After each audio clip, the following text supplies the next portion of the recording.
Good morning, friends. Here I am in my car. I am in one of the most beautiful places in the world.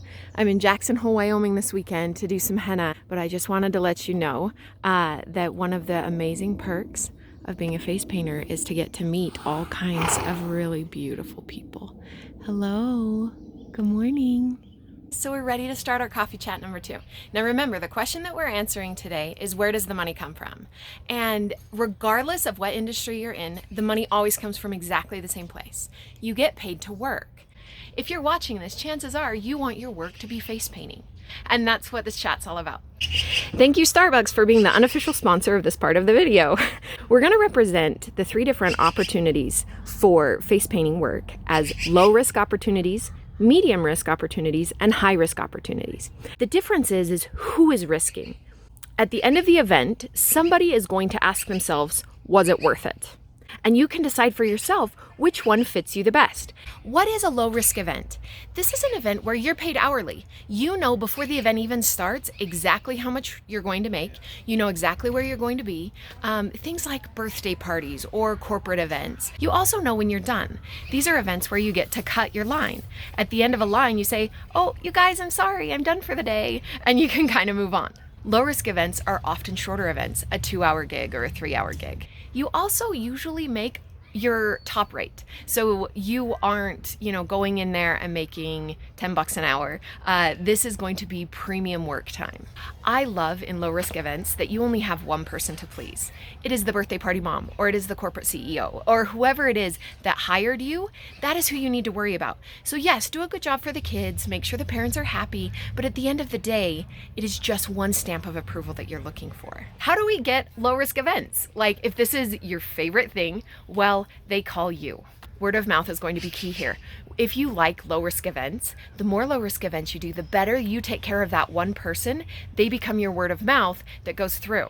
You can join networking groups like BNI or the Chamber and really get to know people. This is something that networking is going to help you a lot, because those are the people that are going to be hiring face painters for that hourly rate. You can also look into advertising. Advertising can be a key way of getting your name out there in front of other people. And we'll do a coffee chat all about advertising on a dime.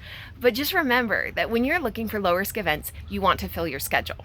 One of the things that sets low risk events apart is that you are not in charge. You are there to be told what to do. And this kind of means you have a boss and you become an employee. And so there's a lot more coordination that needs to happen. You need to understand somebody else's expectations. You want to make sure that you arrive early, like you would to a job. You want to make sure that you understand what are they expecting from you. And you want to make sure that communication lines are clear. Setting up the event and afterwards doing follow-up, oh my gosh, thank you so much. You want to show that respect to the person that is assuming the risk in this case. You know that Fridays and Saturdays, as well as Sundays, can be some of your most popular days for low-risk events. And so you want to be smart. Rather than booking a party from noon to 2, you might try and push it to do more of a, 11 to 1, so that you're still open for that 3 to 5 party. Some days you'll end up with 3 events because they are shorter, and it'll be like, okay, I'm going to be at this birthday party in the morning, and then I've got a fun run in the afternoon, and then I've got a grand opening in the evening, and you're setting up and you're cleaning up. And so as you look at your calendar and you're deciding, is low risk for me? Know that it's going to take a lot more low risk events to have the same kind of earning potential that you would from some higher risk events. A medium risk event is one where the question at the end of the day, was it worth it, isn't solely on you. And it's also not solely on the birthday party parent. And the way that a medium risk event works is you are paid hourly to be there. So you know going in, you're not coming away with nothing, but you're not charging your full rate. And then you're able to charge a little fee, or more often, you just accept tips. But because the parents aren't paying you for the face painting, they're much more likely to tip. And this way, you're collecting some of the risk yourself. They're collecting some of the risk, and it's kind of fun because you get paid twice. Whenever I quote my rate, I will say, hey, my rate is $100 or it's $75 with a tip jar. We do know going in, it's not going to be a loss. At the end, you will still get paid. But we also have an earning potential that's unlocked, and we often have the chance to market ourselves in a medium risk event. That's part of what's being given to you. So you can put up your banner and put out your business cards and everything because you have assumed some of the risk. you get to share that obligation of being in charge. And it's kind of awesome, but you're still being paid by time. Because it is a business to business relationship, it's something that can be ongoing. And so if you have a restaurant where you work every week, you have the awesome chance to have some coworker relationships. And I love those. I treasure those. I have a chance to see the same person over and over. You also might get regulars. I had some friends that would come and see me every single week for years, and it was so fun to watch these kids grow. So medium risk can be a really nice, okay, you're putting yourself out there, you're getting your feet wet, but you're still not assuming full risk. At low risk and medium risk events, often your setup is minimal because you are either inside somebody's home or you're inside somebody's business. And if you're outside somebody's business, they'll often provide the table and the tent and everything. So if you're just starting, this can be a really nice way to not put yourself all the way out there, to not feel like you're totally on the line. So how do you find medium risk events? It's really intimidating. There's some cold calling involved. So think of it as digging a well. Okay, we are going to continue to draw water from that well for many, many weeks to come. But you might dig a couple of dry wells, and that's miserable. What does medium risk look like on a calendar? I can tell you it's beautiful. At times in my life, I have had medium risk events scheduled on Monday, Tuesdays, and Wednesdays. And so all of a sudden, these days all have events. And that can be really comforting when you open a new month, and all of a sudden you're filling half of the days with work. It's awesome. So high risk, high yield, grande, super grande, whatever size you want to call it. These are awesome because look at all of that earning potential. It's a beautiful thing, but it's high risk. And the reason that is because this doesn't come full. It doesn't even come half full. It doesn't even come empty. In order to do a high risk event, you have to pay for the cup, a booth fee or some other way. It might even just be a percentage of your yield. It's something that you are paying in order for this amazing earning opportunity. You get to meet all kinds of people. You never know what's going to happen. I've painted animals at high risk events. Like, things show up, the days are spontaneous. So it's something that can be an adventure, and I love adventure. But for some people that don't, this isn't for them. At a high risk event, you're actually being paid per face. It's not per hour, it's per face. And what that means is that you are selling face paintings. It's not a product, it's still a service, but it's like a product in that your earning potential is the same as your ability to sell face paintings. So with a really nice setup, really good banners, really, whatever, some skills, of course we need the skills, you are able then to sell these face paintings. And what's awesome is if you have a 12-hour day, you can paint a lot of faces in 12 hours. But there are new pressures. If you are earning per face and you have a long line, there is this pressure inside of, oh my gosh, I don't want people to be mad when they get to the front of the line, and I really want to give them a good face paint, and I really want to paint every single person in that line. It can be really tricky, and that is why it is high risk. You are assuming all of the risk, which means, you are the boss. You get to choose, what table do you want to use? What chair do you want to use? What banner do you want to use? What environment do you want to create? Do you want to have play music or not music? I can't tell you the times I've been in a low risk event with miserable music, okay? Or it's really, really loud. Well, in your tent, you get to choose. It can be silent in your tent. You can tell a kid, don't do this or don't do that because you are in charge. Where at a birthday party, they might be in the middle of playing Pin the Tail on the Donkey, and they've got cupcake smear all over their face, and it's just like, this is what the birthday party mom wants, so this is what the birthday party mom gets, And you can't set your own boundaries as much in a low-risk event as you can in a high-risk event. It takes more equipment.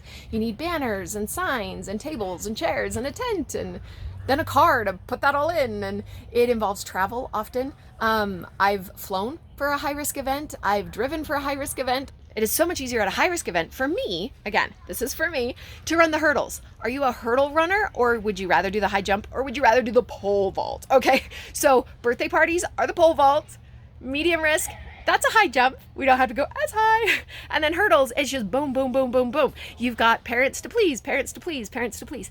But the beautiful thing is that events blend into each other. So by doing a high-risk event, you have 100 parents that all got your business card that can potentially turn into 100. It won't, okay? Think of like 2 or 3. Low-risk events, and that can be really awesome, especially in the winter months when there aren't as many high-risk events available. High-risk events are long days. You're looking at 6 hours, 8 hours, 10 hours, 12 hours. I've done a 14 or 15 hour day, and it's exhausting. But if you love it, it's a good exhausting. You're also in a fun environment. High-risk events have live music, they've got cool food, they've got other vendors that are doing things, so you get to meet a lot of really cool people. I also love something about high-risk events is their annual opportunities. This beautiful fair that I am at today, I have been coming to for years, and it's really nice to know I'm going to be in this beautiful park in July. How do you find high-risk events? This is something that you're probably already familiar with, but through doing Google searches or looking in local magazines or just even talking to people, hey, what's going on next month? They'll be like, oh, there's this really cool thing. And then you look it up and you call them and you say, hey, do you have room for a face painter? So there is some prep work that you can do to find those high-risk events. And it's really nice because instead of just waiting for somebody to call you and say, hey, I need a face painter, you can actively go out and find that work. Okay. What do high-risk events look like on the calendar? Well, I can tell you it's awesome. They are things that are planned so far in advance that you can go and find them, and they're often 3-day events or 4-day events or 5-day events. So once you land a high-risk event, you know I've got some really good work coming. Okay, guys. It is time for me to teach you one of the biggest keys to face painting, and I learned this from my husband. I was so stressed about something and I was like, I don't know what to do. What would a good face painter do? And he said the very best face painter you can be is you. And so as you ask these questions and you wonder, what are the right events? Are the lower risk, medium risk, high risk? What is right? You need to remember, for me. What is the ideal amount of risk for me? I am not risk adverse, okay, but it is a thing. And I have worked with other face painters that hate pay-per-face events. I love them. They're my favorite. Instead of having just one person to please, I have 150. And it's really fun because instead of asking somebody to pay me $300, I'm asking somebody to pay me $5. Do you want low risk events? Do you want medium risk events? Or do you want high risk events? Deciding what is right for you is the way to get your perfect order. I don't know about you, but I'm really glad that I get to choose what I want when I go to Starbucks. Do you want something where at the end of the day, was it worth it? Of course it was, because it doesn't matter how big or how small the event was, you got what you came for. Do you want that medium event where you have a little more stability, a little more predictability in your schedule, but you also have the chance to build your business by having more marketing opportunities and building a really secure local fan base? Or are you the adventurer that wants this high-risk event and you're willing to pay for the cup? It comes empty, and by running around and figuring things out, you can fill that cup higher and higher and higher. Thank you guys so much for joining me for today's coffee chat. I hope you've learned a lot about where the money comes from and that you can feel empowered to go out there and find where you belong. Now remember what I said, it's so important that there is no right answer to this question. The right answer is your answer. The pros and cons are your pros and cons. All of these different kinds of work are awesome, and of course you can try them all, but as you decide which way to go forward, you are building your own business with your own style and your own feelings. So take care, good luck, and share your journey with me.